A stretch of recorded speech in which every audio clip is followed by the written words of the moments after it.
El tema de hoy es estudios de correlación. La idea es enfocar el análisis de regresión desde el punto de vista del usuario. Los contenidos de este capítulo son mucho más profundos de lo que nosotros vamos a ver.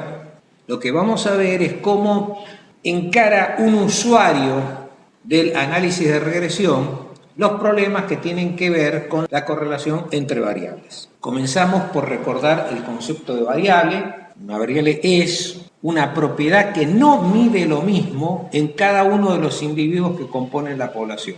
Habitualmente, los investigadores estudian las variables. El propósito consiste en obtener información que permita descubrir nuevas variables, describir esas variables encontradas, predecir sus relaciones y eventualmente controlarlas. En ciencia aplicada, como es odontología, como es medicina, el control de los fenómenos es prácticamente el objetivo de la ciencia. A nosotros, más que interesarnos saber cómo es que funciona la placa, nos interesa saber cómo hacemos para eliminar el fenómeno que conduce a las caries dentales. Y eliminar el fenómeno que conduce a las caries dentales es una manera de controlar factores. El estado mugiente de una vaca es una variable. A veces muge y a veces no. Por ejemplo, un campesino puede descubrir que su vaca muge de una manera particular. Un día nota que la vaca muge de un modo distinto al que está acostumbrado a observar. 2 horas más tarde se descarga un aguacero. Y lo mismo ocurre 2 veces más en el resto del mes. Entonces el campesino ahora está observando 2 variables, el estado mugiente de la vaca y el estado atmosférico del tiempo. Al estado mugiente de la vaca la vamos a identificar como mu y al estado atmosférico del tiempo lo vamos a identificar como yu. El campesino se da cuenta que le resultaría muy útil predecir si se va a producir una tormenta. Pretende usar la variable mu para predecir la variable yu. Lo que acaba de hacer es formular un problema de correlación. En los problemas de correlación se busca información que permita usar los valores de una variable, que se llama independiente, para predecir los valores de otra variable que se llama dependiente. Ejemplos de problemas de correlación. 1. Establecer si existe correlación significativa entre la cantidad de lluvia caída y la altura de las plantas de arroz en un cultivo, que sería la variable I. Otro problema de correlación podría ser estimar el grado de correlación entre edad en años, variable X, y el peso corporeal, variable Y, para niños de 3 a 8 años. Veamos cuáles son los objetivos en los estudios de correlación. Habitualmente, en los estudios de correlación, se suelen tratar de resolver 3 objetivos diferentes. El primero, establecer si X e Y tienen algún tipo de relación, porque si no tienen ningún tipo de relación, el resto del problema no es necesario que sea resuelto. No hay más objetivos a resolver. Si no hay relación, no hay correlación. El segundo objetivo, B, es establecer cuál es el peso, o sea, la importancia que tiene X sobre Y. El tercer objetivo es la búsqueda de una manera de predecir los valores de Y a partir de los valores de X. Hay 3 técnicas que se pueden utilizar para alcanzar la solución de esos objetivos. Estas 3 técnicas son el diagrama de puntos, el cálculo de coeficientes de correlación y el análisis de regresión. Y ahora vamos a tratar de explorar estas técnicas. Veamos la nube o diagrama de puntos. En los estudios de correlación, el diagrama de puntos es un método gráfico que permite responder a un solo objetivo. Este sería el primer objetivo, o sea, establecer si X e Y tienen algún tipo de relación. Notan que es un objetivo bastante inespecífico, porque lo único que se busca es establecer si X e Y tienen algún tipo de relación. ¿Cuáles son las limitaciones de este procedimiento? El diagrama de puntos se aplica solamente a datos cuantitativos y solo sirve para establecer relaciones en forma cualitativa. El método requiere emplear el conocido sistema cartesiano de ejes, representando los valores de la variable x en el eje de las abscisas y los valores de la variable y en el eje de las ordenadas. Tradicionalmente, las abscisas se las llama eje de las x y a las ordenadas se las llama eje de las y. Hecha la representación, se realiza la observación de la disposición de los puntos tratando de establecer algún patrón lineal. Si se puede vislumbrar algún patrón lineal, entonces se dice que el análisis del gráfico apoya la hipótesis de que existe relación entre x e y. En la actualidad los cálculos matemáticos llevan mucho menos tiempo y a veces es más sencillo hacer el enfoque matemático que desde el punto de vista gráfico. Sin embargo, es recomendable no dejar de observar nunca la nube de puntos. Vamos a ver algunas nubes de puntos que apoyan la hipótesis de existencia de relación entre x e y. Noten que en este caso uno podría llegar a pensar en una línea en esta zona, pero los puntos se dispersan bastante. Hay una relación entre las dos variables, pero se nota que no es una relación muy estrecha. Si en cambio vemos los puntos se disponen prácticamente sobre la línea, es una relación parecida a la anterior, pero más ajustada que la anterior. En ambos se dice que hay relación, al igual que en este. ¿Por qué? Porque hay una tendencia que es lo que se observa en los puntos. La posibilidad de construir una línea alrededor de la cual se pueden distribuir los puntos. En este caso, prácticamente los puntos están distribuidos sobre una línea. Pero en hay una tendencia clara, porque a medida que aumentan los valores de x, disminuyen los valores de y, pero no tiene el mismo ajuste que tenía en el gráfico C. Y finalmente, acá tenemos un ajuste, pero no es un ajuste rectilíneo, sino que es un ajuste curvilíneo. Recuerden que el gráfico permite pensar en ajustes lineales, pero no dice si son ajustes rectilíneos o ajustes curvilíneos. Después, al mirar la distribución de los puntos, uno puede pensar en un ajuste rectilíneo o un ajuste curvilíneo. Veamos ahora una nube de puntos que apoya la hipótesis de existencia de falta de relación entre x e y. Noten que para cualquier valor de x puede ser cualquier valor de y. Entonces, los puntos se distribuyen de manera inespecífica en el gráfico. El detalle es ese, para cualquier valor de x no es que a mayores valores de x, mayores valores de y o menores valores de y, sino simplemente que para cualquier valor de x puede ir cualquier valor de y. Si estamos en esas circunstancias, entonces estamos frente a una falta de relación o falta de correlación. Ahora vemos una nube de puntos con cantidad insuficiente de puntos. Esto suele ocurrir con muchísima frecuencia. La gente cree que porque estudiaron 8 o 10 casos se puede hacer un estudio de correlación. Como notan, si no tengo suficiente cantidad de puntos, no puedo construir la nube de puntos. Entonces, no tengo suficientes casos. Idealmente, si están pensando en resolver un estudio de correlación, la nube de puntos tiene esta característica primordial de mostrar lo importante que es el tamaño muestral, que es importante en todas las situaciones, pero particularmente en este tipo de estudios. Obviamente está prohibido repetir las observaciones en el mismo individuo.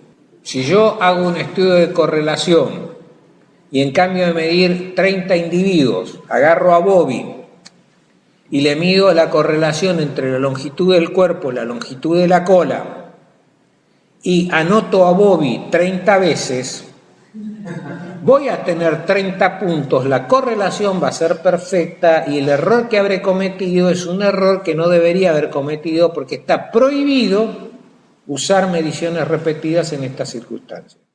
Pasamos ahora al tema coeficientes de correlación. El cálculo de coeficientes de correlación es un método matemático que se puede aplicar a cualquier par de variables, incluso puede ser más de un par. Hay coeficientes de correlación múltiples. Cualquier coeficiente de correlación es un número comprendido entre -1 y +1 con el que se estima el grado de asociación entre las variables x e y. Cualquier coeficiente de correlación igual a 0 significa que no hay relación entre las variables x e y. El cálculo de coeficientes de correlación es un procedimiento matemático que tiene muchas variantes. Hay muchos coeficientes de correlación que se pueden llegar a calcular según el tipo de variables para las cuales los estoy calculando. En sus muchas variables se pueden aplicar a cualquier conjunto de datos. El coeficiente de correlación lineal, que es el que se usa con mayor frecuencia, solo se puede aplicar a datos cuantitativos y será usado como un modelo general. La estimación del coeficiente de correlación permite responder a los siguientes objetivos. A. Establecer si X e Y tienen algún tipo de relación. B. Establecer cuál es el peso, o sea, la importancia de X sobre Y. Para interpretar un coeficiente de correlación se deben tomar en cuenta los siguientes factores: la significación, el valor absoluto y las bandas de confianza, el signo y el peso que tiene X sobre Y. Significación: el software que calcula los coeficientes de correlación acompaña tales cálculos con un valor de P. Esta es una salida del MetCalc. Se puede notar que se habla de la variable y, cuál es la variable x, dice el tamaño de la muestra. Y ustedes ven que efectivamente aparece el coeficiente de correlación y al lado del coeficiente de correlación aparece un valor de P. Y esto ocurre prácticamente con todos los paquetes estadísticos que calculan coeficientes de correlación. El valor de P obtenido se usa para un test de hipótesis específico, según el cual, si P es menor que alfa, el coeficiente de correlación es significativamente distinto de 0. En el lenguaje coloquial, cuando se dice coeficiente de correlación significativo, lo que se está queriendo decir es que es significativamente distinto de 0.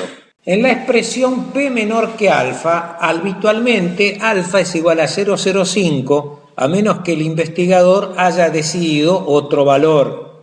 Que el coeficiente de correlación sea significativo equivale a decir que X tiene sobre Y un peso que no se debe al azar. En el caso ilustrado, P es menor que 0,05, por lo tanto la correlación entre X e Y es significativa. Esto equivale a decir que el coeficiente de correlación es significativamente distinto de 0. Si el coeficiente de correlación no es significativo, entonces no es necesario seguir con el análisis de la correlación. Cuando se me informa un coeficiente de correlación, se me puede señalar el valor de P o se me puede dar los intervalos de confianza. Con cualquiera de las dos cosas se puede saber si el coeficiente de correlación es significativamente distinto de 0 o no. La significación también se puede evaluar entonces a través de los intervalos de confianza del 95%, los cuales cumplen una doble función. La primera función es la de todo intervalo de confianza, esto es, establecer valores mínimos y máximos posibles para todo coeficiente de correlación con una cierta confianza, que suele ser del 95%. La segunda función de los intervalos de confianza es la de informar si el coeficiente de correlación es significativamente distinto de 0. El coeficiente de correlación es significativamente distinto de 0 cuando los dos límites del intervalo de confianza tienen el mismo signo. En el caso que ilustramos, ambos intervalos de confianza tienen el mismo signo, por lo tanto, la correlación entre X e Y es significativa. Y ustedes ven, el valor de P es menor que 0,05, es decir, que con el valor de P o con los intervalos de confianza, hubiera llegado exactamente al mismo tipo de conclusión. Para medir el peso de X sobre Y, se calcula el denominado coeficiente de determinación o R cuadrado. Recuerden que siempre estamos hablando del modelo correspondiente al coeficiente de correlación lineal. Si R es igual a 0,4, R cuadrado es igual a R al cuadrado, es igual a 0,16.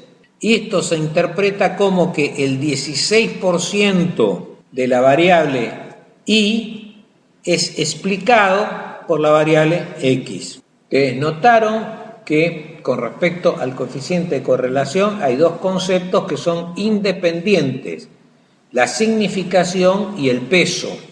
Un coeficiente puede ser significativo y sin embargo no tener demasiado peso sobre la variable dependiente. Supónganse que un coeficiente de correlación me da 0,4 y es significativo. Lo único que me está diciendo es que esa asociación no se dio por azar. Pero ustedes ven que esta variable, la variable X en este caso, explica solo el 16% de la variable Y. La ley de Galtung dice que si se incrementa suficientemente el tamaño muestral, cualquier relación termina siendo significativa. Si, por ejemplo, R cuadrado es igual a 0,7, ello indica que el 70% de la variable Y es explicado por la variable X. Cuanto mayor es el valor de R cuadrado, más peso tendrá X sobre Y. Veamos en el siguiente modelo 3 factores para los cuales se ha calculado en forma independiente el coeficiente de determinación sobre la variable peso. Estos 3 factores tengo el factor comida, el factor sedentarismo y finalmente la ingesta de dulces. Fíjense que R cuadrado para la comida es del 50%. R cuadrado para el sedentarismo es del 30% y R cuadrado para la ingesta de dulces es del 20%. Entonces, de acá se puede deducir que la variable X1 pesa más que las otras sobre el hecho del peso.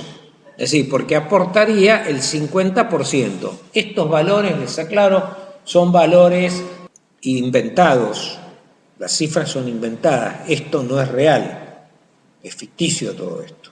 Finalmente, el signo indica si la relación entre X e Y es directa o inversamente proporcional. Cuando la relación es directamente proporcional, el signo es positivo. Cuando la relación es inversamente proporcional, el signo es negativo.